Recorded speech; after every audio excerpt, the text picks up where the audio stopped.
2. Okay. Welcome to So Many Years to Lucas! I'm your host, Lucas. And let me just say, I feel more like myself now than ever before.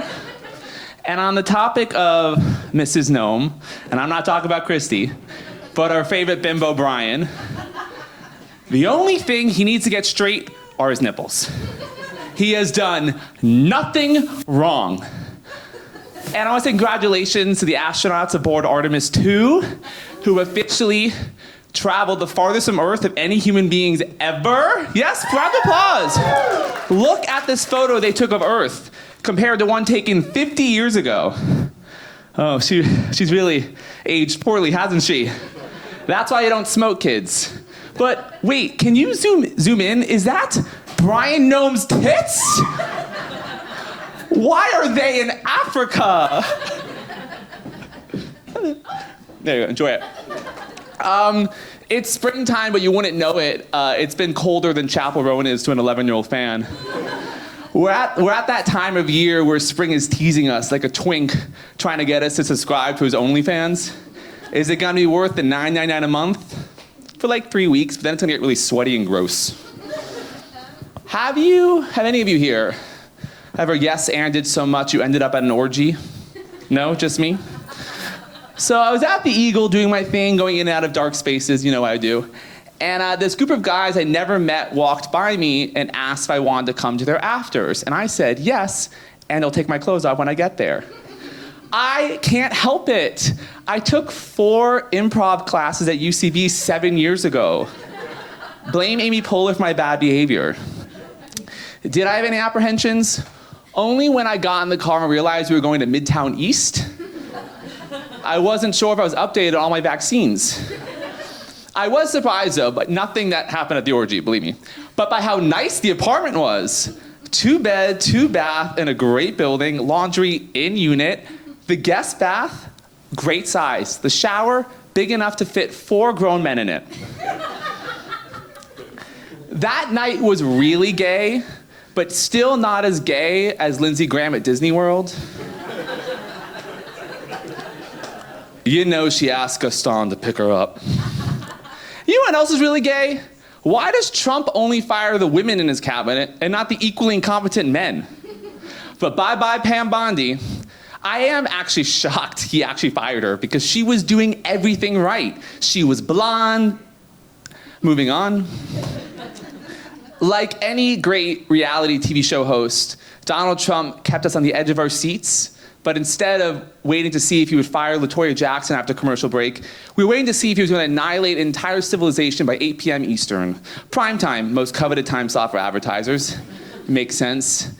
You know, I've been thinking, maybe it wasn't so bad that we had a sleepy president who went to bed before 8 p.m. The good days, right? Trump actually wants to raise the military budget to $1.5 trillion. Yes, his budget calls for massive cuts to farmer assistance, housing affordability, scientific research programs. The priorities of this administration are insane. It's like we're being governed by a frat from the University of Alabama. Crazy. But we did have good news. The CIA and the military successfully rescued a crew member of a fighter jet that was shot down over Iran. The man survived by using his training called SEER, Survival, Evasion, Resistance, Escape. Funny, that is the same training I use avoiding security when I'm trying to smuggle in drugs to Horse Meat Disco. You don't want to know where I put the drugs. I do love the idea that the Ayatollah may be gay. But we won't know for sure until Madonna finally releases her new album. Because a 56-year-old gay man will not be able to contain himself when she does. We'll hear that album blasting from whatever bunker he's hiding in right now. Did you know that this is actually how the US found Saddam Hussein in 2003? Yep, he was a big fan of American Life. Very underrated Madonna album. Look it up. Of course, there was another bomb that dropped in the east of Long Island, Sag Harbor to be exact. How's that for a transition? You still with me? Hey! I can't really judge Amanda. I have slept with my friend's husband, and probably will again, hopefully tonight. But girl, there are other men outside of that house. Take a lap around the block. Hell, go to a 7-Eleven on the side of a highway and you'll find a guy who looks just like Wes, if that's what you're into. Also, I did my little research. The house of Summer House is for sale for $5.65 million. But if you're not on the water in SAG, then what's the point really, right? Might as well buy an East or a Amagansett, even Bridge, you know. America might not be in a golden age, but Bravo certainly is. Rhode Island. Thank you. Rhode Island is like a fantasy world like Westeros, except the accents are thicker and there's more incest. A 15-minute drive from Cranston to Providence for Alicia's 6 aunts is like making them ride horseback from King's Landing to the Wall. Which aunt are you? I'm Judy. I'm the one drinking out of a flask in the back of the van. And also, let's get this real. Jo Ellen is as real of a name as Daenerys Targaryen. But whatever, we'll go along with it. So March Madness just wrapped. I believe that's the proper terminology. Just wrapped.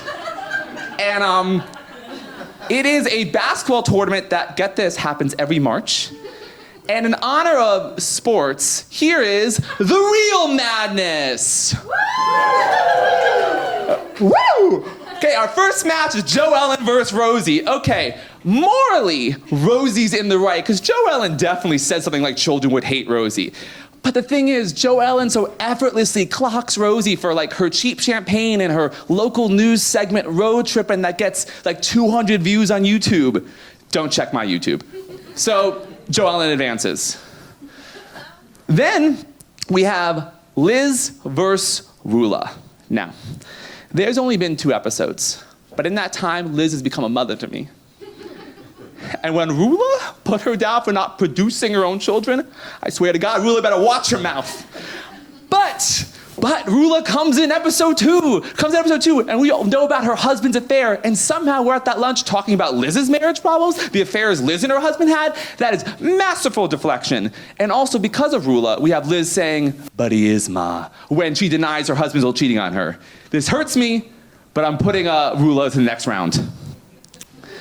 So then we have Rula versus Jo Ellen. Okay, it is not Jo Ellen's fault that Rula's foot doctor husband can't keep it in his pants.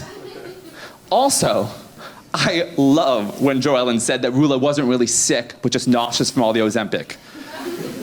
That is what I'm gonna say about all my friends who didn't show up tonight. There are a few.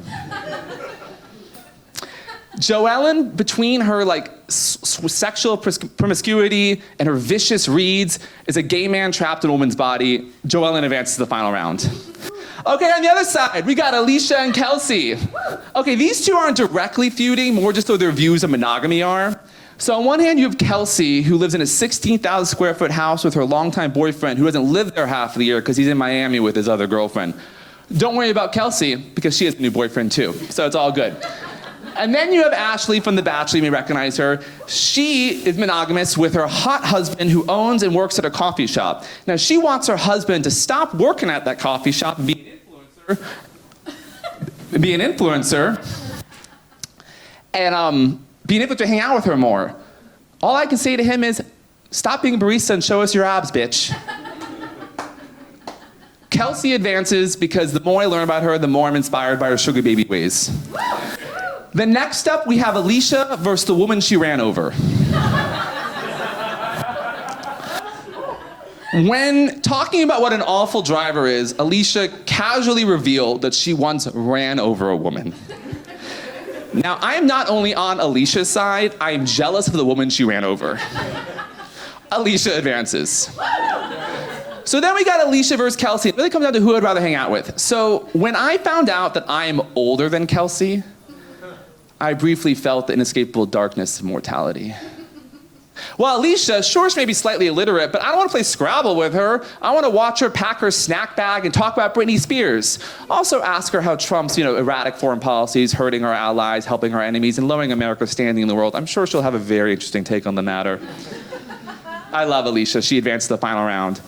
So then we got Alicia versus Jo Ellen. Who's it gonna be? And the winner is Liz! Liz! I don't know how this bracket thing works, and I don't care to find out. I am a lesbian, an out and proud lesbian. She walks her cat on her leash on her dock. She drives herself on her boat to lunch, and her husband's her cousin. If Liz ever needs me, I will be there with a bottle of Hendrix faster than Alicia can correctly pronounce caricature, which gives me a lot of time. We have a great show for you tonight! I'm so honored that the one and only Margaret Joseph is here. One of my all-time favorites. And then later, we have two of the funniest comedians, my favorites, Kitty Reynolds and Lisa Traeger. I'm so pumped.